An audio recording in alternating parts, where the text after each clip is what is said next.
U.S. deploys carrier to continue South China Sea.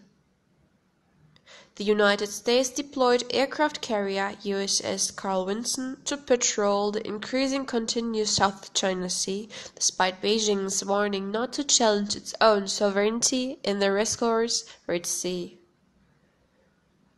The Navy described Saturday's launch as the beginning of routine operations in the South China Sea. China claims most of the sea as its own, despite overlapping territorial and jurisdictional claim from the Philippines, Vietnam, Malaysia, Taiwan, and Brunei.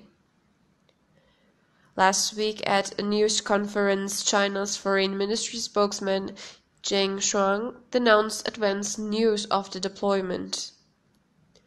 China has indisputable sovereignty over the South China Sea island and their adjacent waters, he said. China respects and upholds the freedom of navigation and overflight in the South China Sea, which countries enjoy under international law, but firmly opposes any country's attempt to undermine Chinese sovereignty and security in the name of the freedom and navigation and overflight. He added that China urged the U.S. to refrain from challenging China's sovereignty and security in the sea. About 30% of global maritime trade passes through the South China Sea each year, worth $5.3 trillion according to the U.S. Defense Department in a 2015 report. The waters are also a fishing resource and are rich in oil and natural gas reserves.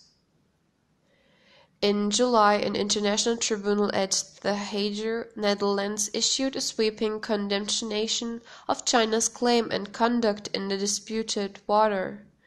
China said it did not recognize the ruling, which is described as null and void. Since 2013, China has been creating artificial islands on all 7 of the islets and reefs it claims in the Spratly Island chain, equipping many with military-grade airfields and weapon systems.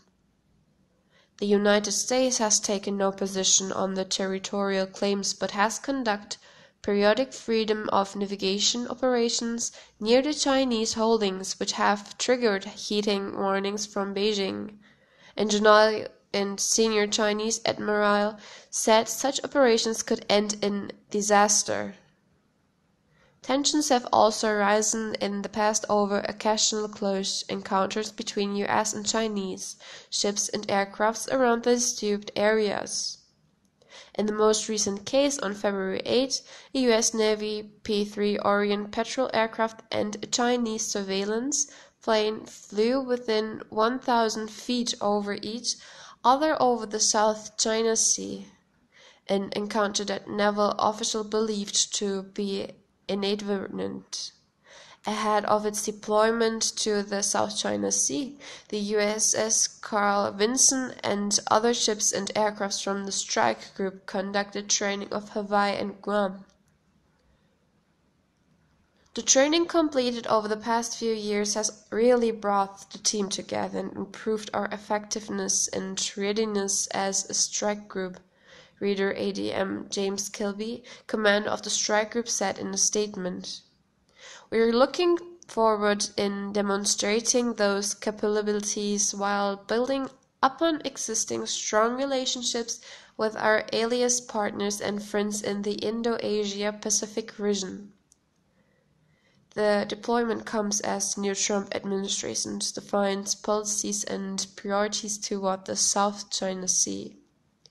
During his confirmation hearing in January, Secretary of State Rex Tillerson took a hard line on Beijing activities in the area, telling the Senate Foreign Relations Committee, "We're going to have to send China a clear signal that, first, the island building stops and, second, your access to those islands is also not going to be allowed."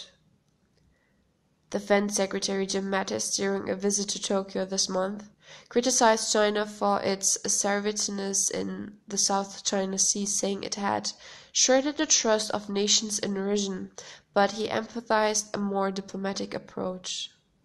What we have to do is exhaust all efforts, diplomatic efforts, to try to resolve this properly, maintaining open lines of communication, he said. At this time we do not see any need of dramatic military moves. But he stressed that the US would continue its policy of freedom of navigation operations. Freedom of navigation is absolute, whether it be commercial shipping in our US Navy. We will practice in international waters and transit international waters as appropriate, he said.